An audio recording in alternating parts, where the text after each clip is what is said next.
Mga ate at kuya, ayan na dahil nga 'di ba trending ngayon ang pulburon. Usap-usapan sa sosyal na media ang pulburon.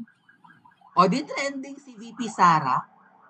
O baka huhulihin ang mga nagpopulburon. Ah. Ay, may nakapasok na tungaw sa ating channel. Chan ang pangalan. Oo. Ay, may nakapasok na bangaw rather. Welcome sa mga bangaw sa channel ng Pensyopesa. But anyway, si VP Sara pala ay nagpupulburon din. Sinataranta, Kems, naghanap ako ng, baka napag-uusapan na rin sa social media, ang pulburon video ni VP Sara. May nag-share po kasi sa akin ng info na coming from Puting Muñeca na si VP Sara daw ay may pulburon video. So kalkal ako sa Facebook muna. Sa Facebook ako pumunta kasi commonly nasa Facebook yung mga sources kung wala man sa mga website. So ayan, nag-type ako, Sara Duterte, pulburon. Pero ang lumabas dito, video ni Kuya Badong na si Inday ang unang nabudol ni Mr. Pulburon King. Sino si Mr. Pulburon King? Paki-comment nga po dyan sa comment section. Sino naman yung Pulburon Queen? Kung meron, paki-comment din po. So, kalkal ako, hanap ako, scroll akong ganyan. Nasaan? Baka may video si VP Sara na nagpupulburon. Iba to. Video ni Miss Marley. Ayan, pulburon video. Oo. Ayan, hindi lang si VP Sara ang nabudol, pati mga kababayan natin na bumoto kay Kuting. Ayan, si VP Sara kung todo gigil sa pangampanya kay Kuting, nabudol din daw. Anyway, akong makita mga ate at kuya, super scroll. Si Dilima, sumasayaw. Na-disconnect tayo! Sandali. Hoy, i-reconnect muna yan. Ay! Teka lang mga ate at kuya ha, na-disconnect daw tayo. Oo, sandali. Hoy!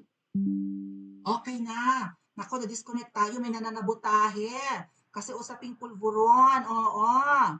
Pasensya na kayo, na-disconnect. Kaya ko lang na-disconnect. Sumasayaw si Madam. Hindi ba ito ang reyna ng pulburon?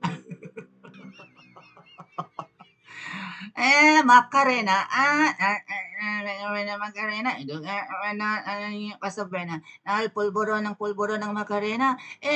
Makatena. Ay! Ganun ba ang kanta ng sayaw niya?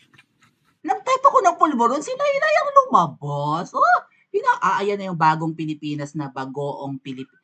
Yung bagong Pilipinas, bagoong Pilipinas. Bakit? Pabantot ba ang monenay ni Miss Laila? Ang ganda-ganda niyang gumiling, bagoong, may bagoong. Anyway, mga ate at kuya, wala talaga ako nakitang pulburon video or pulburon article pertaining to VP Sara. Ang nakita ko itong kumikending. Hindi ko alam, baka reyna yan siya. Reyna ng LP. Huwag kayong, reyna ng Licious Pulburon. LP? LP, Liberal Party. Nag-party-party sila. Saan ba to? Sa kulungan ito? Anyway, dancing queen talaga si looking out for the place to go. Parang may ganun kanta, no? Huwag na akong matamawi, mong pakulay. Wala akong nakita. Pero, I found a video, mga ate at kuya. Salamat nga po pala kay Puting Muñeca sa kanyang simen. Dito, ayan, pulburon. Ayan, may nakita tayo. This is from the channel of, Bangon Pilipinas. Ay, credits to the owner of the video ha. Huwag niyo po sana akong i-copyright, maawa na kayo. Gusto ko lang ma-feature ito kasi ang nahanap kong video ng pulburon ni VP Sara. Sige, panoorin natin mga ate at kuya. Open natin ha. Kayo na ang magsabi kung tama ba itong ginagawa ni VP Sara na bimigay siya ng pulburon. Gindamay pa niyo yung mga inosenteng bata. Namimigay ng, grabe naman to si VP Sara. Masera ang buhay ng mga bata. Masera ang ngipin. Panoorin po natin at kayo na po ang magsabi kung ano ang ganda. Let's play. Wow! So many stars. Ang dami mong bituin. Sabihin yan, good boy, very good boy. The best student. Pangalan ni teacher.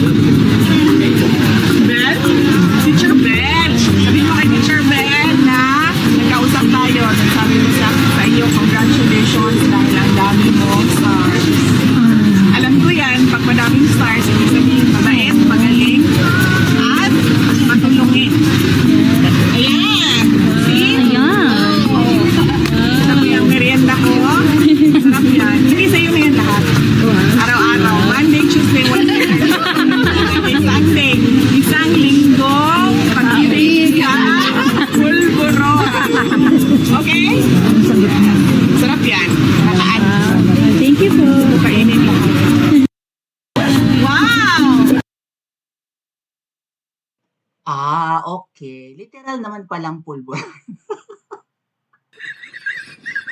Literal naman palang pulburon. Kaya ano dyan?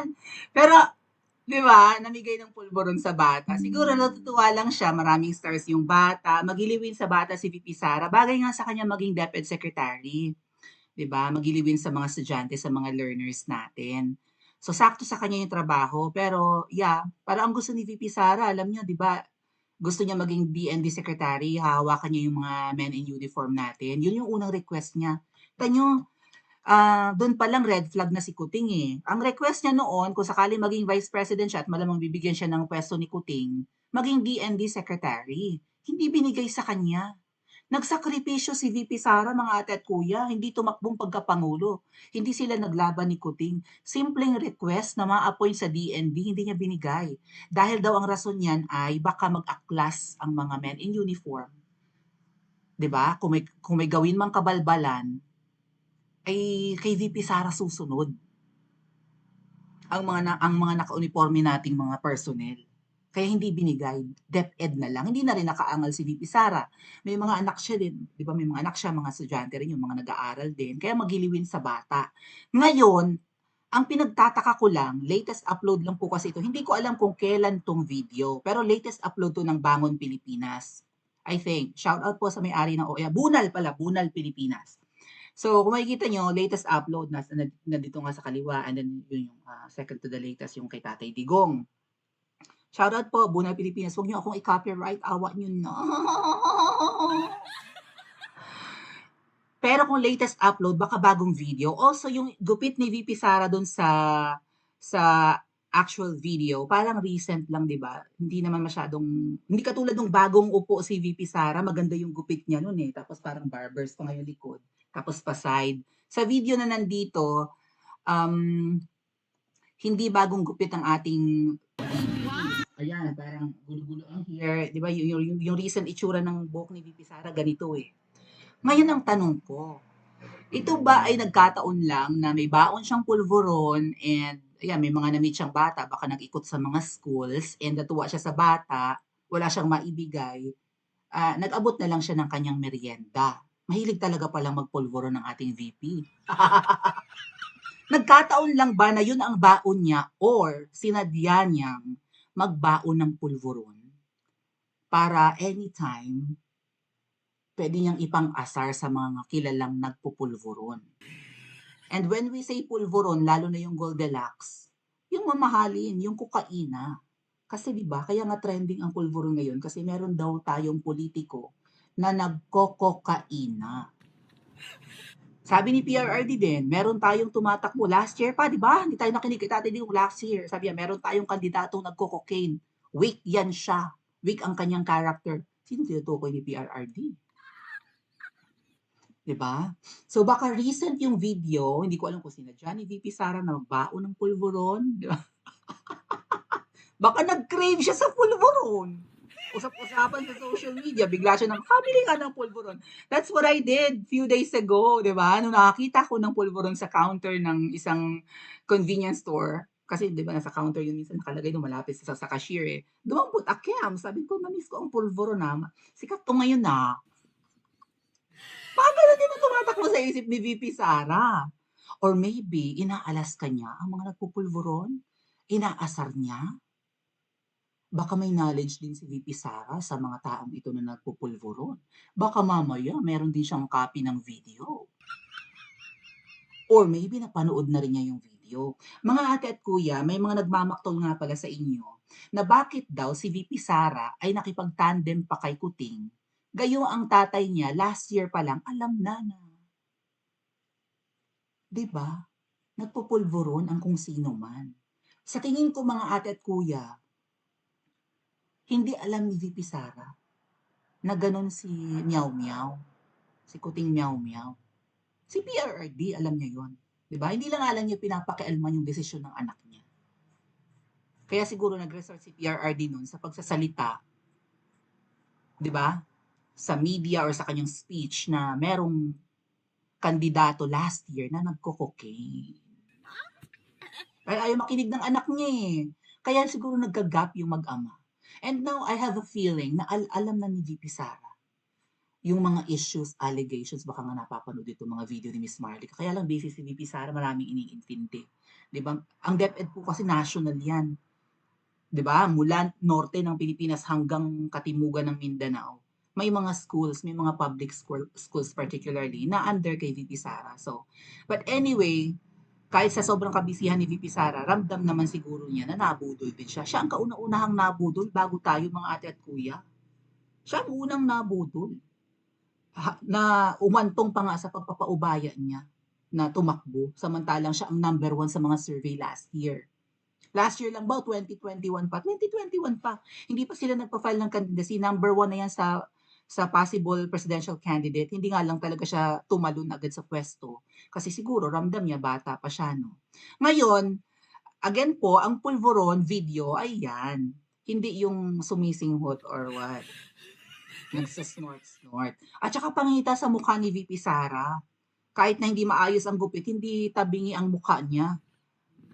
Proportion, mga ate at kuya, symmetrical. Kung ano ang itsura ng kaliwa, yun ang kanan. Pag hinati mo ganun, magkahawig. Walang nakaganon. Walang Tama ba?